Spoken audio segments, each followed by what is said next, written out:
ہے۔ میں کئی دفعہ یہ کہہ چکا ہوں، نیکی کرنا، نیکی کی طرف توجہ دلانا اور نیکی کے ساتھ مدد کرنا کسی کی، وہ تینوں بندے برابر ہیں نیکی کے اندر۔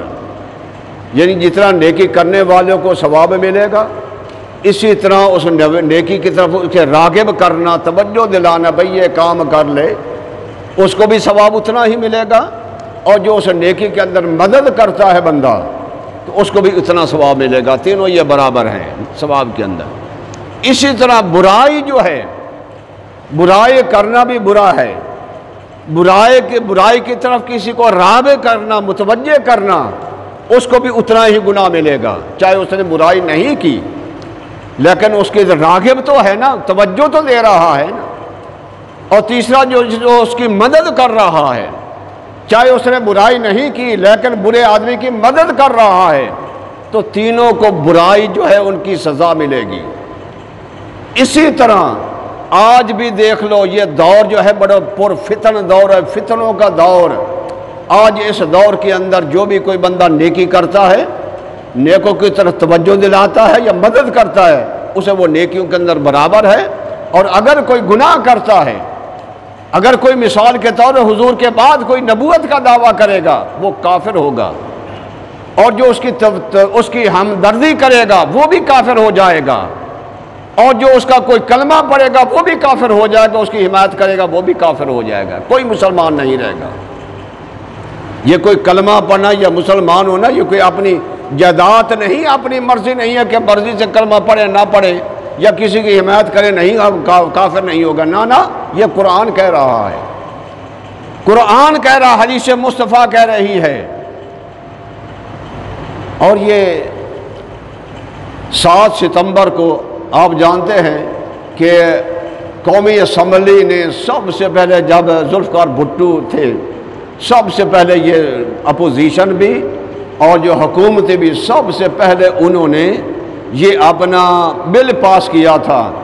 مولانا شاہ احمد نورانی رحمۃ اللہ علیہ نے یہ قرارداد پیش کی اسمبلی کے اندر، اور سب سے یہ بل پیش ہوا تھا کہ قادیانی، یہ جو مرزائی ہیں، یعنی یہ کافر ہیں، سب متفقہ یہ فیصلہ قرارداد ہوا تھا کہ یہ کافر ہیں، جو مرزا قادیانی کانے کو نبی مانتے ہیں، یہ کافر ہیں۔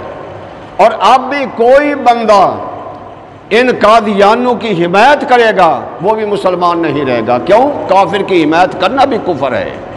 من تشبہ بقوم فہو منہم، کہ جو بندہ کسی کی مشابہت کرتا ہے، کسی کی حمایت کرتا ہے، تو فرمایا وہ انہی میں سے ہوگا۔ کوئی بھی کسے باشد، چاہے امیر ہو، چاہے غریب ہو، چاہے چھوٹا بڑا ہو، کوئی بھی ہو، مرد ہو عورت ہو، جب ان کی کوئی حمایت کرے گا وہ بھی کافر ہو جائے گا، یا ان کے بارے میں کوئی شک کرے گا کہ شاید وہ مسلمان ہیں، شاید وہ نبی ہوگا، وہ بھی کافر ہو جائے گا۔ شک تک نہیں کرنا، بلکہ یعنی ان کو کافر جو ہے وہ ماننا چاہیے۔ کیوں؟ حضور سب سے آخری نبی، یہ ایمان ہے ہمارا کہ حضور آخری نبی ہیں، حضور کے بعد کوئی نبی نہیں آنے والا۔ جو بھی کوئی نبی آئے گا وہ کافر ہو جائے، وہ کافر ہوگا، اس کے ماننے والے بھی کافر اور اس کی حمایت کرنے والے بھی کافر ہوں گے۔ یہ تو اسمبلی میں ہمارے یہ بل پیش ہوا تھا، لیکن اس سے پہلے حضور کے دور کے اندر بھی صحابہ کرام، صدیق اکبر رضی اللہ تعالیٰ خلافت کا زمانہ ہے، تو حضور نے مسلمہ بن کذاب، جو اس نے نبوت کا دعویٰ کیا تھا، تو حضرت ابوبکر صدیق رضی اللہ تعالیٰ نے وہاں لشکر بھیجا۔ حضرت اسامہ رضی اللہ عنہ لشکر کے سپہ سالار تھے، لشکر بھیجا اس کے ساتھ جنگ کرنے کے لیے، لڑائی کرنے کے لیے۔ اس لڑائی کے اندر کہتے 1200 صحابہ کرام جو ہے وہ شہید ہوئے تھے، 1200 صحابہ کرام۔ اس نے جھوٹا نبوت کا دعویٰ کیا تھا، تو 1200 صحابہ کرام، اور جو کافر تھے وہ کہتے ہیں 28,000 سے بعد کہتے ہیں 40,000 وہ کافر مرے تھے۔ لیکن اگر حضور کے بعد کوئی نبی آتا تو سیدنا صدیق اکبر رضی اللہ تعالیٰ عنہ لشکر کو کیوں بھیجتے لڑائی کرنے کے لیے، جنگ کرنے کے لیے کیوں بھیجتے؟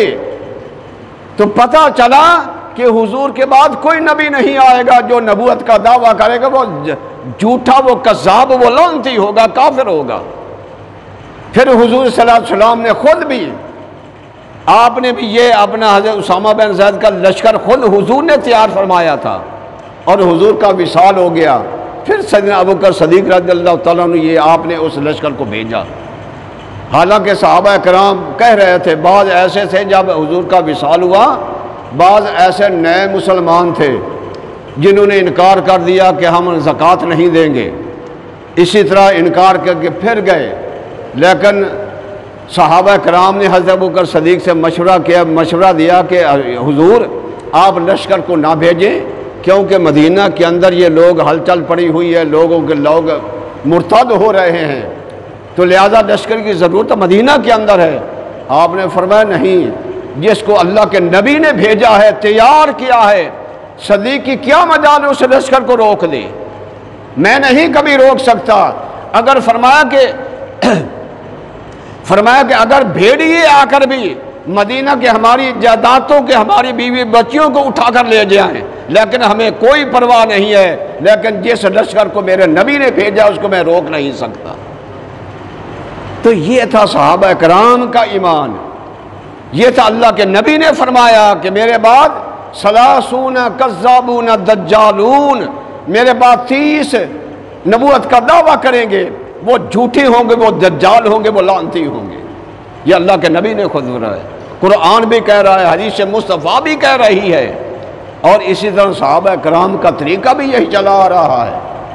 تو پھر بندہ اگر کسی کو کوئی نبوت کا دعویٰ کرے یا اس کی حمایت کرنے لگ جائے، وہ اپنے ایمان کی خیر منائے۔ کوئی بھی حمایت کرے، کسے باشد، کوئی بھی ان کی حمایت کرے تو وہ اپنے ایمان کی خیر منائے، چاہے وہ اپنے 100 مرتبہ بھی اپنے آپ کو مسلمان کہتا رہے، وہ مسلمان نہیں ہوگا۔ یہ تو پتہ چلے گا آنکھیں جب بند ہوں گی، جب موت آئے گی، پھر جب سانس کا یہ سلسلہ منقطع ہوگا، رک جائے گا، پھر اسے پتہ چلے گا کہ میں کیا کر رہا تھا، پھر اس وقت پچھتانے کا کوئی فائدہ نہیں ہے۔ آج ہی قرآن کو مان لو، آج ہی حدیث مصطفیٰ کو مانو، آج ہی صحابہ کرام کے فرمانوں کے مطابق چلو۔ آج ہی اگر تم نے قرآن اور کیوں، میں پہلے بھی کہہ چکا ہوں کہ ہماری پہچان کیا ہے، ہم مسلمان ہیں، کلمہ پڑھنے رب کو بھی مانتے ہیں اور نبی کو بھی مانتے ہیں، قرآن کو بھی اور حدیث مصطفیٰ کو بھی مانتے ہیں۔ اگر ہم نے انکار کیا تو فرمایا بگڑے گا تو ہمارا ہی بگڑے گا، جہنم میں جائیں گے تو ہمیں جہنم میں جائے گا، نہ خدا کا کچھ بگڑے گا نہ نبی کا کچھ بگڑے گا۔